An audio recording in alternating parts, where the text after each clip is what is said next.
கௌரவ பிரதி சபாநாயகர் அவர்களே, இன்றைய ஃபுட் சிட்டி சம்பந்தமான தலைப்புகளுக்குள் மிக முக்கியமாக தமிழ்நாட்டிலே நடைபெற்று முடிந்திருக்கின்ற தேர்தலில் தமிழ்நாட்டினுடைய ஒரு நடிகராக இருந்த நண்பர் விஜய் அவர்கள் ஒரு பாரிய வெற்றியை அந்த தேர்தலிலே பெற்றிருக்கிறார். ஈழத்தமிழர்கள் சார்பாக இந்திய வரலாற்றில், குறிப்பாக தமிழ்நாட்டினுடைய தேர்தல் வரலாற்றில் பாரிய வெற்றியை உருவாக்கிய சகோதரர் விஜய் அவர்களுக்கு எங்களுடைய வாழ்த்துக்களை இந்த உயர்ந்த சபையினூடாக நான் தெரிவித்துக் கொள்கிறேன். புகுமுக அரசியல் கட்சியாக புரட்சிகர அரசியல் பிரவேசத்தை ஆரம்பித்த தமிழக வெற்றி கழகம் இன்னும் தெளிவும் திடமும் மிகுந்ததாய் தங்கள் அரசியல் பயணம் தொடர ஈழத்தின் உறவுகள் சார்பில் எங்களின் உடனிருப்பும் உறுதுணையும் என்றென்றும் உங்களோடு இருக்கும் என்ற நம்பிக்கையையும், ஈழத்தமிழர்கள் உங்களுடைய வெற்றியை சாதகமான தன்மையில் தங்களுக்கு கிடைத்த ஒரு வெற்றியாக பார்க்கிறார்கள் என்பதையும் இலங்கையினுடைய இந்த உயர்ந்த சபையினூடாக நான் நண்பர் சகோதரர் விஜய் அவர்களுக்கு இந்த இடத்திலே பரிமாறிக்கொள்ளுகின்றேன். குறிப்பாக எனக்கு முன்னர் பேசிய பிரதி அமைச்சர் அவர்கள் குறிப்பிட்டது போல, மலையகத்திலே ரத்தினபுரி மாவட்டத்தினுடைய காவத்தையில் நீலகாமம் தோட்டத்திலே இராணுவத்திலிருந்து விலகிய கூலிக்காக அமர்த்தப்பட்ட காடையர்களால் அங்கிருந்த தோட்டத்தினுடைய ஒரு பெண் உட்பட 2 பேர் மிக மோசமாக தாக்கப்பட்டார்கள். இந்த நாட்டிலே அரசாங்கங்கள் மாறி வருகின்ற பொழுதெல்லாம் பல தலைவர்கள் மாறுகின்றார்கள். ஆனால் கௌரவ பிரதி சபாநாயகர் அவர்களே, மலையகத்தில் இருக்கிற மக்கள் தங்களுக்கென்று சொந்த நிலம் இல்லை. அந்த சொந்த நிலத்திலே ஒரு சின்ன கொட்டிலை போடுவதற்கு கூட அவர்களுக்கு இந்த நாட்டிலே உரிமை இல்லை என்பதைத்தான் இந்த நாட்டினுடைய அந்த நீலகாமம் இடத்திலே நடைபெற்ற தோட்டத்திலே நடைபெற்ற விடயம் என்று சர்வதேச சமூகத்தினுடைய பார்வைக்கு வந்திருக்கிறது. அதிலும் குறிப்பாக சமூக வலைத்தளங்கள் உறவுகின்ற இந்த காலகட்டத்தில் தான் இந்த செய்தி வெளியிலே வரக்கூடியதாக இருந்தது. சமூக வலைத்தளங்கள் இல்லை என்றால் நான் நினைக்கிறேன் இதைப்போல 1000 பிரச்சனைகள் கிடங்குகளிலே மலைகளிலே அது தாக்கப்பட்டிருக்கலாம். நாங்கள் உலகத்திலே இன்று மனிதனுடைய முன்னேற்றம் பற்றி பேசுகிறோம், பல மனிதர்களுடைய வளர்ச்சிகள் பற்றி பேசுகிறோம். ஆனால் 200 ஆண்டுகளுக்கு மேலாக இலங்கையினுடைய பொருளாதாரத்தை கட்டி வளர்த்த, இலங்கையினுடைய பொருளாதாரத்தினுடைய முதுகெலும்பாக இருந்த எங்களுடைய மலையக தமிழ் உறவுகளுடைய ஒரு சின்ன வீடு அமைத்தல் தொடர்பிலே எந்த அரசாங்கம் வந்தாலும் உங்களுக்கு இதுதான் நிலைமை என்று சொல்லுகின்ற அளவுக்கு மிக மோசமாக காடையர் கும்பல் அவர்கள் மீது தாக்குதல் நடத்தியிருக்கிறது. அதனை நாங்கள் வன்மையாக கண்டிக்கிறோம். குறிப்பாக அந்த மக்களுக்கு நீதி கிடைத்து, சொந்த நிலம் கிடைத்து, சொந்த வீடுள்ளவர்களாக மலையகத்திலே வாழுகிற தமிழ் உறவுகள் வாழ்வதற்கான ஒரு வழியை இந்த அரசாங்கமாவது செய்யுமா என்ற எதிர்பார்ப்பை நாங்கள் கொண்டிருக்கிறோம். குறிப்பாக கடந்த 200 ஆண்டுகளில் பல முயற்சிகள் எடுக்கப்பட்டாலும் முன்னர் இருந்த பல மலையக அரசியல் கட்சிகளுடைய முயற்சியினால் பல பேருக்கான வீடுகள் கிடைத்தது, பல பேருக்கு சிறு நிலங்கள் கிடைத்தது. ஆனால் இன்னும் பல தேவைகள் அந்த மக்களுக்கு உண்டு. அந்த தேவைகளிலே மிக பாரிய அளவான தேவை அவர்களுக்கான குந்தி இருப்பதற்கான நிலம். அந்த நிலத்தை வழங்குவதற்கான முயற்சியிலே இந்த அரசாங்கம் முதல் நடவடிக்கை எடுத்து அவர்கள் நிரந்தரமாக அந்த மண்ணிலே வாழக்கூடிய சூழலை ஏற்படுத்த வேண்டும் என்பதை நான் வலியுறுத்துகிறேன்.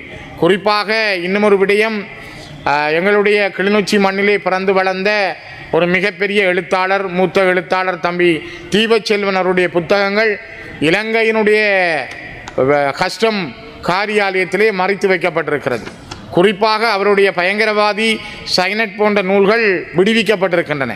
ஆனால் அதே நேரம் எழுத்துக்களின் மூலம் நான் போராடுகிறேன், இன்னும் இங்கு 2 தேசங்கள் உள்ளன என்ற 2 நூல்களுக்காக அவருடைய அந்த நாவல்கள் தடுத்து வைக்கப்பட்டு இப்பொழுதும் அங்கே கஸ்டம்ஸ் ஆஃபீஸில் இருக்கிறது. குறிப்பாக இந்த தேவை ஏன் இந்த அரசாங்கத்துக்கு ஏற்பட்டிருக்கிறது? இந்த நாட்டில் எழுத்துரிமை ஏன் தடுக்கப்பட்டிருக்கிறது? தமிழ் மக்கள் மீது ஒரு வலிந்த யுத்தத்தை நடத்தி அந்த யுத்தத்தை நியாயப்படுத்துவதற்காக கோத்தபாயாவை புகழ்ந்து பாடியவர்களுடைய புத்தகங்கள் எல்லாம் இந்த நாட்டில் தாராளமாக உலா வருகின்றன. அவருக்காக புகழ்ந்து பேசுகின்ற அது தமிழ் எழுத்தாளர்களாக இருக்கலாம், சிங்கள எழுத்தாளர்களாக இருக்கலாம். அரசாங்கத்துக்கு புகழ்ந்து பாடினால், கொலைகளை நியாயப்படுத்தி எழுதினால் அந்த புத்தகங்கள் உலாவுகின்றன. ஆனால் தீபச்செல்வன் போன்ற தமிழர்களுடைய உண்மைகளை வெளியிலே கொண்டு வந்தவருடைய 5 வகையான 320 புத்தக பிரதிகள் இப்பொழுதும் சுங்கப்பிரிவிலே தடுத்து வைக்கப்பட்டுள்ளதென்றால் உங்களுடைய அரசு காலத்திலும் சுதந்திரம், எழுத்து சுதந்திரம், பேச்சு சுதந்திரம் இது இருக்கிறதா என்ற கேள்வி எழுகிறது. கௌரவ பிரதி சபாநாயகர் அவர்களே, ஒரு முறை திரும்பி பாருங்கள். நீங்கள் பழைய அரசாங்கங்களை பேசுகிறோம், பழைய அரசாங்கங்கள் மீது நீங்கள் குற்றம் சொல்லுகிறீர்கள். பழைய அரசாங்கம் நியாயமாக நடக்கவில்லை, ஜனநாயகம் பேணப்படவில்லை, சுதந்திரம் வழங்கப்படவில்லை என்றெல்லாம் சொல்லுகிறோம். ஆனால் இதே அரசாங்கமும் இதே பாணியை இப்பொழுது மேற்கொள்ளுகிறது என்பது தீபச்செல்வனுடைய தெளிவாக தெரிகிறது. எனக்கு ஒரு நிமிஷம் தாருங்கள். எனக்கு முதல் 8 நிமிஷம் ஒதுக்கப்பட்டிருந்தது, நீங்கள் 6 நிமிஷம் என்று சொல்வது பிழையானது. ஆகவே நான் நினைக்கிறேன், இந்த கலாச்சார அமைச்சினுடைய இலக்கிய குழுவும் பாதுகாப்பு அமைச்சும் வழங்கிய பரிந்துரையின் அடிப்படையில் விடுவிக்கப்பட மாட்டாது என்ற ஒரு தோரணையிலே சுங்கப்பிரிவினால் இந்த புத்தகங்கள் தடுக்கப்பட்டிருக்கிறது. எழுத்து சுதந்திரம், இவரின் எழுத்துக்கள் வெளியான தேசிய சர்வதேசிய ஊடகங்களின் கண்ணியத்தையும் கூட இது பாதித்திருக்கிறது.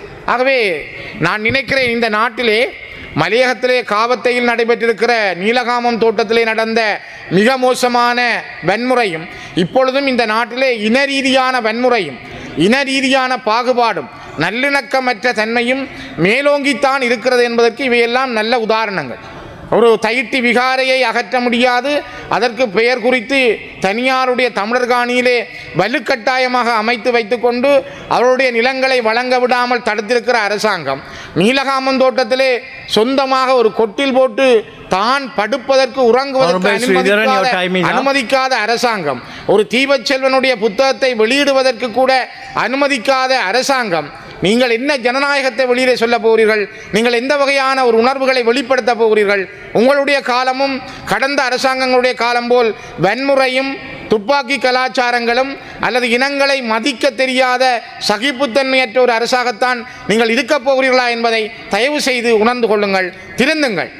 கடந்த காலங்களையாவது பார்த்து திருந்தி இனிமேலும் நல்லிணக்கத்தையும் இந்த இனங்களுக்கு இடையிலான ஒற்றுமையையும் கொண்டு வர ஒரு புதிய முயற்சியை எடுங்கள் என்று நான் இந்த சபையினூடாக வலியுறுத்துகிறேன். சுவிட்சர்லாந்தில் வீடு வாங்க போறீங்க, இல்லை ஆல்ரெடி உங்களுக்கு அங்கே வீடு இருக்குன்னா இந்த வீடியோ உங்களுக்காக தான். ஸோ ஸ்கிப் பண்ணாமல் ஃபுல்லாக பாருங்க. ஒரு மனிதனுக்கு வீடு அப்படிங்கிறது ரொம்பவே அத்தியாவசிய தேவை. அத்தியாவசிய தேவைகளில் முக்கியமான பங்கு வகிக்கிறதே இந்த வீடு தான்.